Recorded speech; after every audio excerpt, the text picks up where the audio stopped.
E um possível caso que ganhou as redes sociais do município de Campo Verde, envolvendo uma acusação de importunação ou assédio sexual em um estabelecimento comercial, tem sido investigado aqui pela delegacia de Campo Verde. Segundo as acusações, o fato aconteceu dentro do estabelecimento, onde a possível vítima trabalhava. A jovem que realizou a acusação ainda se trata de menor de idade. Ela tem 17 anos e deve completar os 18 ainda no mês de dezembro. Por isso, nós resolvemos não revelar sua identidade, nem mesmo a sua imagem. Ela explicou, segundo ela, como os fatos ocorreram. No domingo, eu entro no serviço 4h45 da manhã e a gente está fazendo alguns bolos lá na filial, né? Pode-se dizer, para levar para o outro mercado, né? E nisso o mercado estava parado, eu realmente me ofereci para levar os bolos junto dele.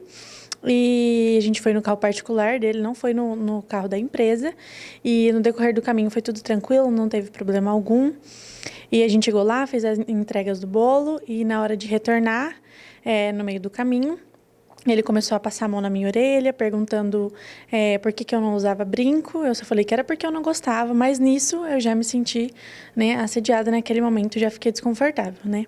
E quando ele estacionou o carro no supermercado, né, de um para o outro, ele me deu a mão e falou bem assim, para te desejar um bom trabalho. E aí, na hora que eu dei a mão para ele, ele me puxou e nisso ele começou a lamber a minha orelha e pedir para eu beijar ele, falar que ninguém ia saber, que era só um selinho, né? E ali naquele momento eu não reagi, não agredi, não fiz nada, eu só gritei, pedi para ele me soltar, né? Pedi para ele me soltar e saí do carro e nisso eu continuei trabalhando até 1h da tarde. Você em algum momento tinha percebido já alguma atitude dele que podia gerar alguma desconfiança? Então, no sábado, um dia antes, eu fiquei pro fecha do mercado, né? Que a gente fica até 8 horas. Não é o normal ele ficar, normalmente quem fica é o gerente, mas ele se disponibilizou para ficar naquele dia. Então, ficou eu e ele sozinho no mercado. Nisso, ele pediu o meu número para contato. Então, eu passei e nisso eu vou ao serviço de bicicleta. Minha bicicleta tinha estragado, ele me ofereceu uma carona. Eu não vi problema algum até aí. Só que daí ele perguntou se meu namorado não ia achar ruim. Eu falei, olha, não tem problema algum, se é só uma carona, né? E chegando lá em casa, perto de casa, ele falou, você quer que eu te deixe na esquina, um pouco antes? Falei, não, você pode me deixar na frente da minha casa. Né? Só que nisso eu vi malícia, por quê? Porque quando a pessoa pergunta isso, ela já está mal intencionada. Né? E no outro dia aconteceu tudo o que aconteceu. Alguns vídeos você narra os fatos conversando com alguma outra pessoa do mercado. Como é que foi essa situação de você explicar o que estava ocorrendo? Como é que você foi recebido? Então, isso foi na segunda-feira, onde a gente já tinha contado a situação, e lá estava o gerente e uma moça do RH, né? E eles estavam me questionando em que lugar ele tinha me lambido, algo assim, querendo dizer que eu estava mentindo. E ali eu estava para receber o meu acerto, né? Onde até eles me mandaram embora por justa causa, onde não tem motivo nenhum, né, para eles terem me mandado embora por justa causa, até porque eu sou uma boa funcionária, eles sempre estavam me elogiando, né? Eles deveriam me mandar embora, assim, a gente até pediu para eles me mandar embora, né, para eu não sair tão prejudicada, mas de forma indireta, né, e não foi o que eles fizeram. Eles me deram justa causa, né, e naquele momento ali eu estava exaltada porque eles estavam me questionando, né, querendo dizer que eu estava mentindo, e esse é o motivo do vídeo.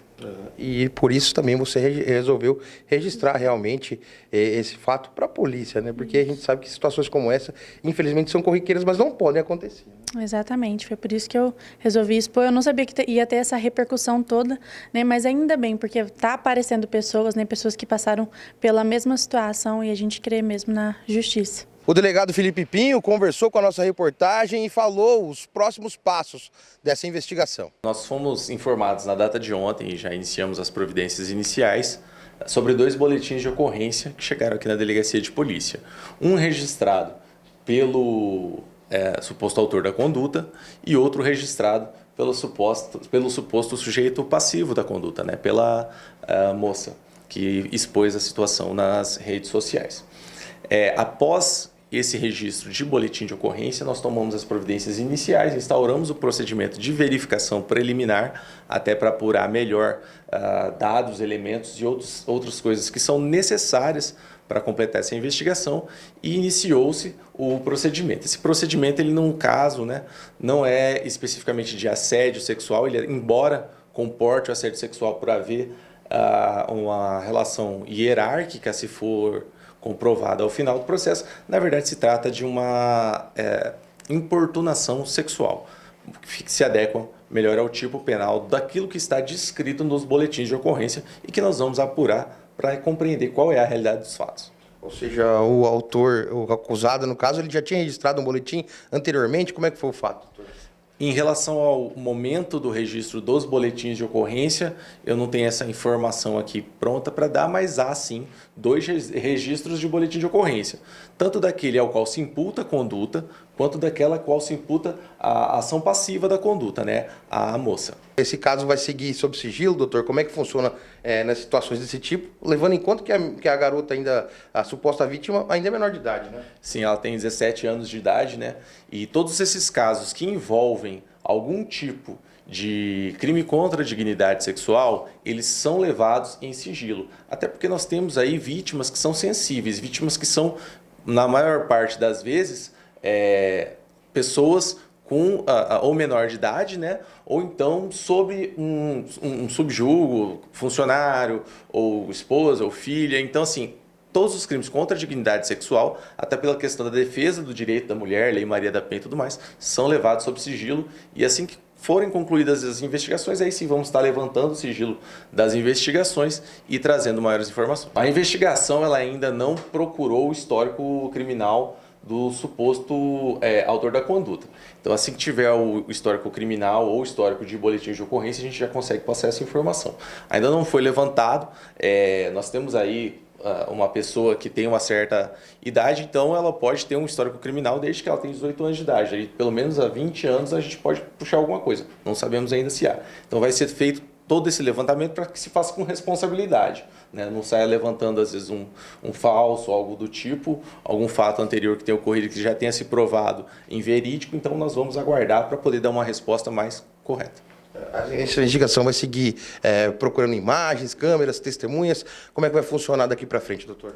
Nós precisamos analisar todas as possibilidades probatórias. Existem provas que não são possíveis de ser produzidas. Por exemplo, se um delito ocorreu num setor reservado, não vai ter, obviamente, câmeras de segurança naquele local. Se ocorreu, por exemplo, na rua, já facilita. Então, nós vamos analisar todas as informações que vão ser destrinchadas agora na oitiva da vítima. É importante frisar que a vítima, o sujeito passivo da conduta, ainda não foi ouvido, e nem o sujeito ativo. Eles registraram o boletim de ocorrência e iniciou-se a apuração. Agora, com a oitiva, que aí vai passar pelo crivo, né, da análise de um policial civil que vai fazer esse destrinchar das palavras que vão ser trazidas, nós vamos poder determinar se há ou não como buscar por provas e onde buscar por essas provas para tentar elucidar esse caso, né, que tem tomado uma grande proporção no nosso município. A nossa reportagem também entrou em contato com a defesa do acusado. O empresário nega as imputações que lhe foram feitas e, a fim de preservar a integridade de todos os envolvidos, tanto as partes como as diversas testemunhas que presenciaram todos os fatos, não vai se pronunciar publicamente sobre as especificidades do caso, reservando as suas alegações aos processos judiciais que estão sendo adotados. Ele afirma que todas as medidas jurídicas relacionadas à suposta prática de calúnia, difamação, denunciação caluniosa e ameaça contra si estão sendo adotadas, tanto na área civil quanto na área criminal, e possui convicção de que a verdade virá à tona e a justiça deve ser feita.